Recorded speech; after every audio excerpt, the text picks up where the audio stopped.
what's this combination? What's this relationship between silence and compassion? Because some people might not see those two as being related whatsoever. Good question. The connection I think of is from St. John of the Cross, who's a Christian mystic of the 16th century, who said that God's first language is silence and God is love. So he connected the two very clearly with love, which of course compassion is expressed is an expression of love. And so God's presence is love, but God's language is silence. And I thought that's an interesting way of putting it, that we can experience, how do we experience God's presence? It's when there's compassion, when there's love, there's God. And yet, how do we communicate with God? And well, we communicate with God and we experience that presence through silence. How do you practice silence? Is it just by being silent? I know you have to say a lot, don't you, to be able to speak about silence and to understand silence. Yeah. But basically, the way I understand silence, it means to be present in a non-conceptual way. And I think that it helps when you frame it that way to say, well, most of the time when we go through life viewing it through our concepts. And think about how many concepts, how many thoughts we've had just today. Yeah.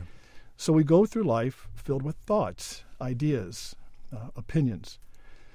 Well, the whole practice of the spiritual life is to turn down the volume of that inner chatter. And so the more we turn down the volume of the inner chatter, the inner commentary, then we are moving toward silence, from concepts, images, thoughts, towards silence. So that's what it is. It's about dialing down the inner volume in order to be present to life in a non-conceptual way. And what that does, it gives us the direct experience of life, so that I come to experience you not through your words, but through the mere presence, which is silence. So that non-conceptual thing that we're talking about is the inroad into compassion, to a greater being, or what would you call it? Both compassion and to something that transcends your thinking and your physical structure. About compassion, if we turn down the volume inside of all the chatter, what are we turning down? The volume of the ego. And if we turn down the volume of the ego, then what arises is compassion. And because we get out of the way and we become more connected, we become more loving people, because I'm not concerned with myself, but about other people. And so the inner stories we tell ourselves, the inner chatter, the inner commentating, is all the conversation of the ego. So it's turning down the volume of the ego, and then what arises is a sense of connectedness, a sense of love, which is expressed in compassion. But also, as we turn down the volume of the ego, we can experience something inside of ourselves that transcends the ego, and that is the presence of God, or an ultimate reality. So that's what the mystics teach us, that the contemplative life is both a life that leads toward greater connection to others, compassion, and also a deeper connection to a reality inside of ourselves. Christians call it the kingdom of God within, the transcendent one. I'm trying to also grasp this idea that when you clear away that clutter, that what you find is compassion. Instead of, some people might just think, well, you just find silence, you just find a certain quiet aspect of life. But you're convinced in your training that it really is, there is that inherent sense of compassion in that silence. Right. That silence doesn't lead to nothingness. Yeah. It leads to emptiness. And there's a big difference between the two. So it's, when you go inside and you turn down the volume of the ego, there's not nothing there, but there is empty. And what's it empty of? It's empty of ourself, empty of our ego. And yet there's still a presence there. And the presence, Christians say it real clearly. I mean, the teaching is that God is love. So if you experience God, you experience love. Now, that's what the teaching says. What about the experience? And my own personal experience as being a meditator, as being somebody who's been interested in the contemplative life for a long time, is that the more I get myself out of the way, the more I die to myself, my ego, the more I experience a deeper connectedness to reality, to other people, and therefore I sense that to be love. You're using words like meditate, though, for example, and a lot of people, I think, they think that that's not part of Christianity. Right. That's part of Buddhism, that's part of a Hindu tradition. So explain to me how this contemplative, meditative tradition you're talking about exists in a Christian setting. You're absolutely right. Many people are confused about this because the word meditation right now is being fired up and being promoted and being experienced and expressed by many of the Eastern traditions, especially Buddhism. But it has a rich tradition within Christianity itself. What is prayer? I mean, that's what we're talking about. Yeah. We're talking about communication with God is the issue here. And so traditionally in Christianity, there are three ways to communicate with God, three ways to pray. And one is there's verbal prayer. A second is there's mental prayer. And a third is contemplative prayer. So verbal prayers are what people are most familiar with. When I learned to talk to God, I learned the Our Father, or I learned to ask God for petitions, requests, to pray for my little dog that was sick. These are all things we learn as children. That's the first way to communicate with God, is verbally. But there's always been another way, and that is a mental prayer. And mental prayer is more sophisticated. It's not so much speaking to God, but it's reflecting on God or reflecting on eternal truths. So that would be doing something like taking a scripture passage like, "The Lord is my shepherd, I shall not want. God leads me beside green pastures," and so forth. And taking that and then musing on it, pondering it. What's it trying to say to me? And so it's reflection. It's called mental prayer. But there's a third kind that many people are not familiar with, and that's called contemplative prayer. And contemplative prayer goes all the way back to the Desert Fathers and Mothers of the 2nd and 3rd century in Christianity. Now, it has its roots going all the way back to the Scriptures, but we can see it most clearly expressed in the teachings of these Desert Fathers and Mothers, people who withdrew from the busy city in order to begin a contemplative life going inside. And they're the ones who said silence is the key to this whole thing, calming the discursive mind, calming the ego in order to listen to God. And so this is what contemplative prayer is all about. And it has a long tradition beginning clearly with the writings of the Desert Fathers and Mothers in the 2nd century, but going all the way up to our time, our current time. Of course, the famous person here in Kentucky is Thomas Merton. Of course, I mean, he's deceased now, but he was he helped to revive this perhaps like no one else did. He made more and more people aware of the contemplative tradition within Christianity. So let me ask you, why is it that this contemplative tradition that you're talking about isn't more in the mainstream? Because we've seen Buddhism flourish, essentially, in the United States. People are very attracted to that. So why has that aspect of Christianity not been pushed more into the public sphere? Mm-hmm. Good question. For many years, it was hidden behind the cloistered monastery walls. And so the tradition has been very rich, but it's been in the monasteries and the convents. And when I joined our community and I began to take a serious look at my inner life and began the contemplative journey, I was taught the mystics, Teresa of Avila, John of the Cross, Julian of Norwich, and so forth. So I learned them, and I'm very surprised that many people don't know them. But it was behind the monastery walls where it was taught. And I think one of the exciting things that's happening now is that the movement of the Eastern traditions into our culture has awoken many Christians to this contemplative tradition that's always been there. So it kind of catalyzed an awakening.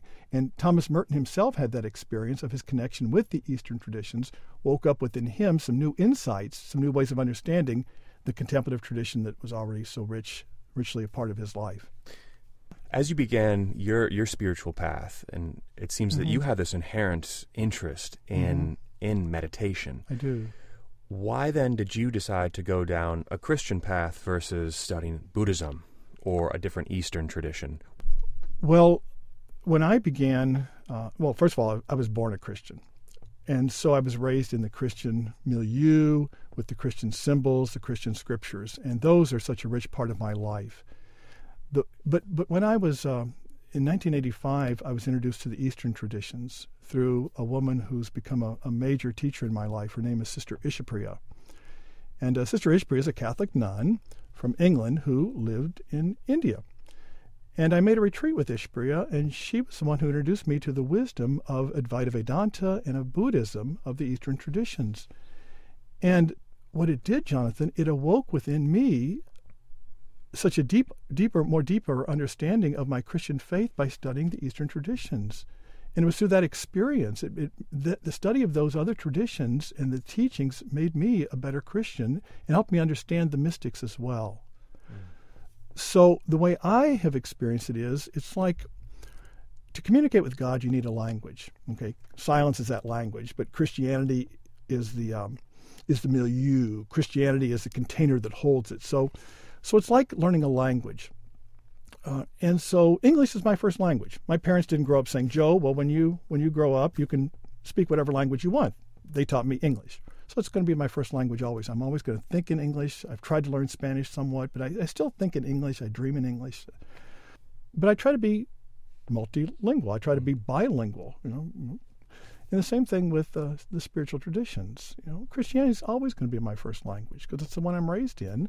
But I try to be bilingual or trilingual by learning the language of Buddhism and the language of Advaita Vedanta and other traditions so that I can begin to converse in those mystical languages as well.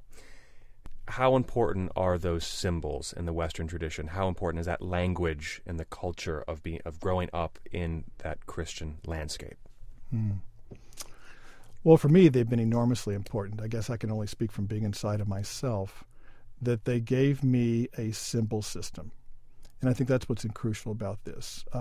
Some people, I guess, are able to navigate it without the symbol system. But for me, the symbol system was important. So I grew up with rich Christian symbols.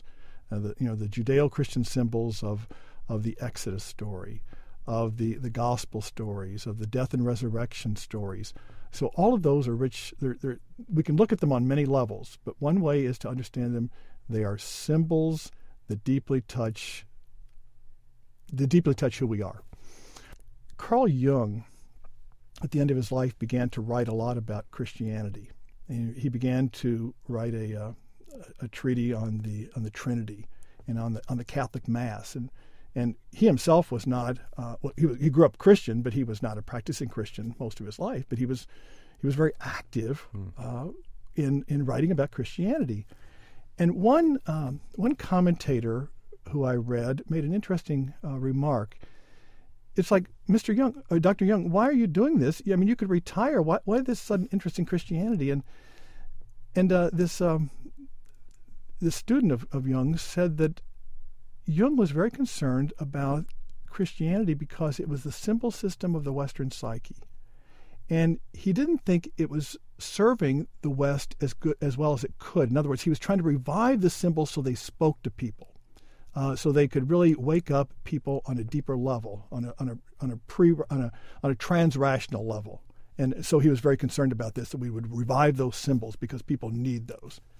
Whereas you might have seen those symbols and felt a certain affinity towards them or a certain connection, a lot of people might see them as, with a totally different interpretation, might feel trapped by them, might have different connotations associated with them that might turn them off from going deeper into a Christian faith. So isn't there something liberating about leaving that behind and maybe trying a different path?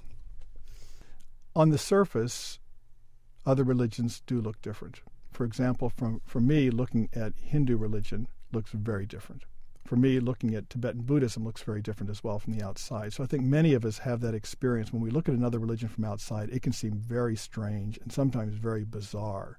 I've been to India numerous times, and I'm still rather confused and overwhelmed by the chaos in the Indian temples and the icons they have there of the different gods. It's very strange and bewildering to me as an outsider. It makes perfect sense to people in that culture, but for me as an outsider, it feels strange. And so religions often have conflicts on that level, on that external level, over the images of God, over the dogmas and doctrines, over the rituals, over the dress and vestments, and they look so different on that level. And that's why this Festival of Faith, focusing on silence, is so important, because what's remarkable is, though religions differ on so many levels that are external, they all agree when it comes to the contemplative practices. They all agree that silence is the way to a reality that transcends yourself. And so the Festival of Faith rightly focuses not on where we are different or where we disagree, but it focuses on where all the religions concur that silence is the path to God. Well, Father Joe, I look forward to continuing this conversation in a few weeks and hearing more. So thank you. Thank you, Jonathan, very much for your interest and for having me on.